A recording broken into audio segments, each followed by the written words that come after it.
बहुत बड़ा परिवर्तन है जिसकी आज से पहले जो अब हो रहा है, तो हमें भले ही ये बड़ी सामान्य बात लगे, आज से पहले इसकी कल्पना नहीं कर सकते थे, क्योंकि सारे लोग एक ही पक्ष में खड़े थे। इससे पहले 2014 से पहले का अगर आप इतिहास उलट कर देखें, 1947 के बाद से, खासतौर से 1950 में जब संविधान हमने अडॉप्ट किया, उसके बाद से कोई बड़ा मतभेद नहीं था, कुछ खास मुद्दों को छोड़कर। तो सब एक ही पक्ष में खड़े नजर आते थे और सब सिरे से सनातन धर्म के विरोध में खड़े नजर आते थे। किसी को एतराज नहीं था कि इस देश के कानून को शरिया सम्मत बना दिया जाए। दूसरा जो फायदे का सौदा आप कहें, यह बहुत बड़ा परिवर्तन हुआ है।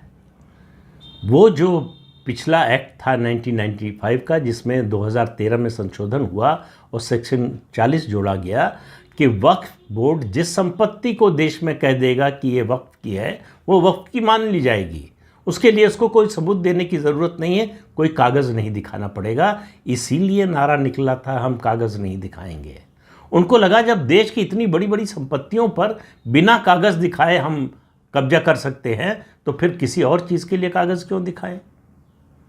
तो उस सेक्शन को पूरी तरह से ख़त्म कर दिया गया है।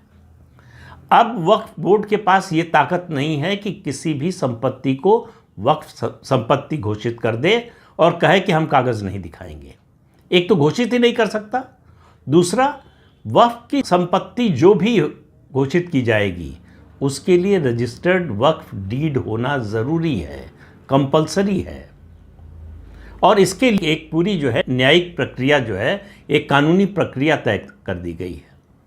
ये मनमानापन जो था उसको ख़त्म कर दिया गया है। दरअसल फिर कह रहा हूँ कि ये प्रोजेक्ट था भारत को दारुल इस्लाम बनाने का, और अगर ये सिलसिला चलता रहता तो एक दिन हमारे आपके जीवन काल में नहीं तो हमारी अगली पीढ़ी के जीवन काल में ज़रूर आता, जब इस देश की सारी संपत्ति वक्फ संपत्ति घोषित हो जाती।